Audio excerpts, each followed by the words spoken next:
अजीज हजरात, ज़ुबान बहुत ख़तरनाक चीज़ है।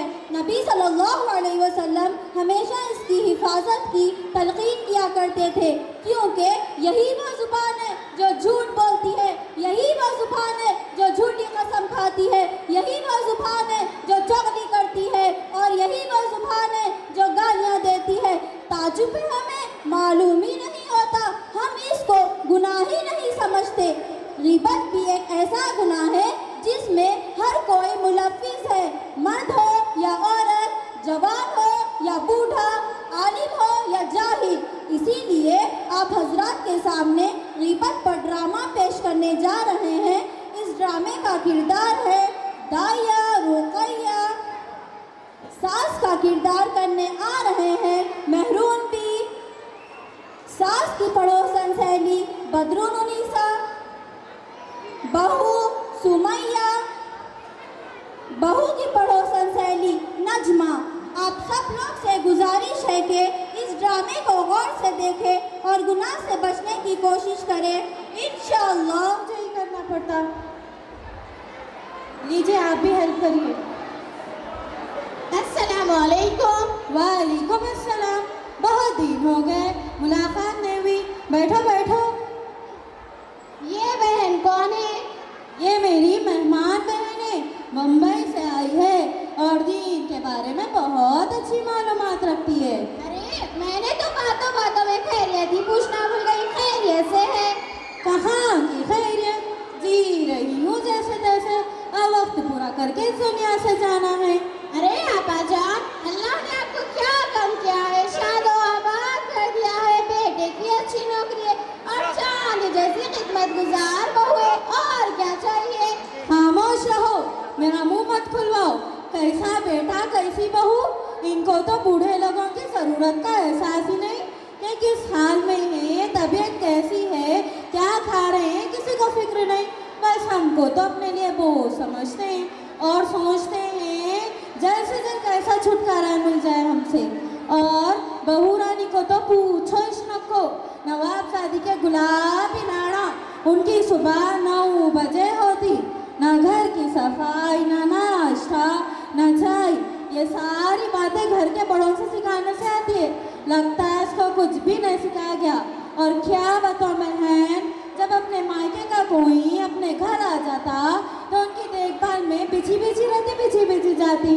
जब हमारा कोई आता तो कुछ भी परवाह नहीं, न देने के लिए हाथ बढ़ते, न बनाने के लिए पैर उठते।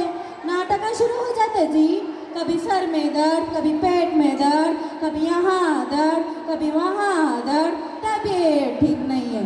अरे आपा, आपकी बहू को खाना बनाने तो आता होगा। अरे आपा, खाने का हाल तो पूछो इश्क को। चाय बनाए की जैसी काली अमावस की रात, और दाल बनाए की जैसी तालाब का गदला पानी, और चावल जो खाए तो पेट में दर्द हो जाना, और हर 2 दिन को माई का याद आता, जाके अम्मा के पल्लों से बन जाती, आने का नामिश न लेती। अरे बदरून, मैं तुमने चाय पिलाना ही भूल गई। चलो सिट आउट में बैठ के चाय पीते हैं।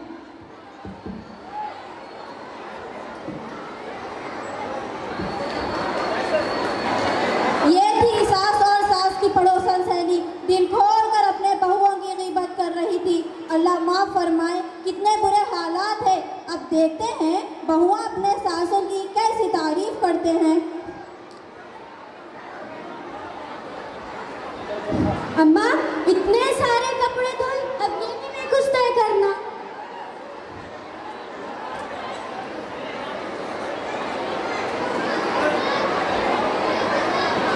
अस्सलामुअलैकुम। वालेकुम अस्सलाम। कैसी हो बहन?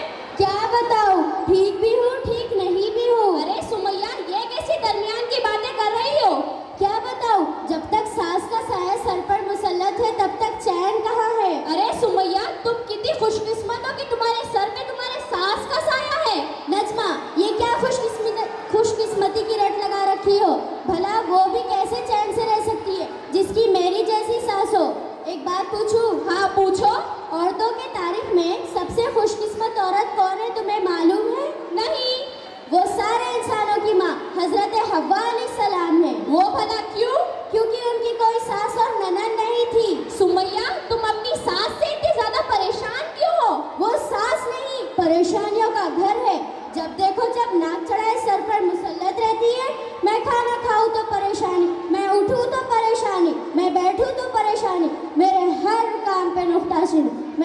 करूँ तो उस्ता, मैं बात ना करूँ तो मगरूर।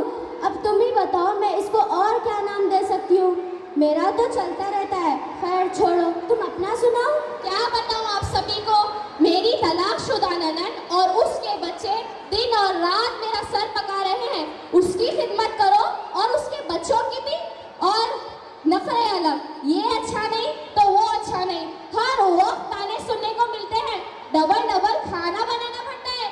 अभी मैं नाश्ते की तैयारी में लगी ही रहती हूँ, ननद और उसके बच्चे सारा साफ कर चुके होते हैं। अगर मुझे खाना खाना हो तो डबल खाना बनाना पड़ता है या फिर बचा कुचा ही हिस्से में आता है। और कभी सोचती हूँ कि ये मुसीबत मेरे सर पे से कब जाएगी।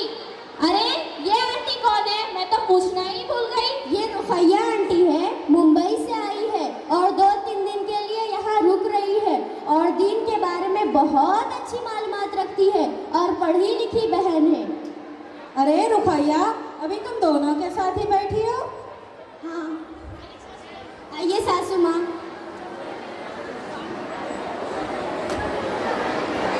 माफ करना आंटी, मैंने ख्याल नहीं किया। कोई बात नहीं, सुबह से घर में हूँ, एक बात देख रही हूँ, हमारी जुबानों पर दूसरों के शिकवे शिकायत, दूसरों की गीबत बहुत ज़्यादा हो गई है और जुबान के गुनाह तो हम कसरत से कर रहे हैं। अल्लाह ही हमें माफ़ फरमाए। और हम औरतों की बहुत बुरी आदत हो गई है, जहाँ 2-4 जमा हो गई, दूसरों की तस्करा, दूसरों की चुगली हमारी तबीयत का हिस्सा बन गई है। महज वक्त गुजारी के लिए हम गिबत करना शुरू कर देते हैं और उसके नुकसान का ज़रा भी अंदाज़ा नहीं।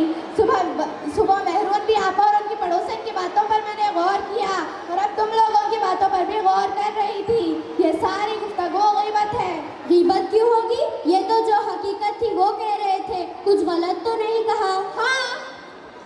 अरे मेरी प्यारी बहनों, सुनो तो सही, गिबत कहते ही है जिसकी तुम गिबत कर रही हो उसकी पीठ पीछे बुराई बयान करना। अगर तुम ऐसी बात कह रही हो जो उसमें नहीं तो वो बहतान है।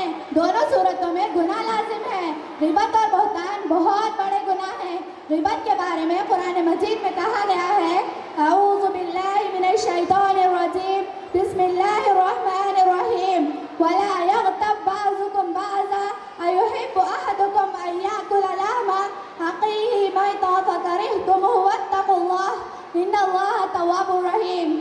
और एक दूसरे की गिबत ना क्या करो। तुम्हें कोई पसंद करेगा कि अपने मरे हुए भाई का गोश्त खाए तो ये तुम्हें नापसंद होगा। अल्लाह से डरो, बेशक अल्लाह बहुत तौबा कबूल करने वाला मेहरबान है। रसूल सल्लल्लाहु अलैहि वसल्लम ने फरमाया, लोगों को नाक के बल या मुंह के बल जुबान की बातें ही गिराएगी। ये गुनाह दिखने में मामूली नजर आते हैं पर इसमें लज्जत बहुत है। खुदा न करे अगर किसी को इसकी लत लग गई तो उसकी आखिरत की बर्बादी में कोई शक नहीं। भला हमारी आखिरत कैसे खराब होगी?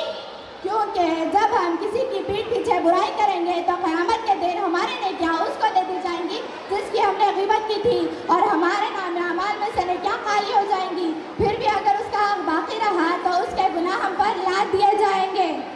अरे मेरी प्यारी बहन, मुझे तुम्हारी गुफ्तगू सुनकर एहसास हुआ कि मैं इतने बड़े गुनाह में मुब्तला थी और जुबान को वक्त गुजारी टाइम पास समझती थी। मैं वादा करती हूँ मैं आइंदा से कभी भी किसी के पीठ पीछे बुरा भला नहीं कहूँगी। रुखैया आंटी, अल्लाह आपको जज़ाए खैर दे। आपने तो आंखों पर लगी हुई पट्टी खोल दी। मैं वादा करती हूँ आइंदा से किसी की पीठ पीछे बुराई नहीं करूँगी। और मैं भी वादा करती हूँ कि मैं भी किसी के पीठ पीछे बुराई नहीं करूँगी। मुझे एहसास हुआ। अरे रुखैया, हमने तो बहुत से लोगों के पीठ पीछे बुरा भला कहा है, अब हम क्या करें? सबसे पहले अल्लाह से तौबा करो, फिर उससे माफ़ी मांगो जिसकी आपने गिबत की थी। जज़ाकल्लाह खैर रुखैया, तुम्हारा बहुत बहुत शुक्रिया कि तुमने हमें इतने बड़े गुनाह से बचाया। माशाल्लाह।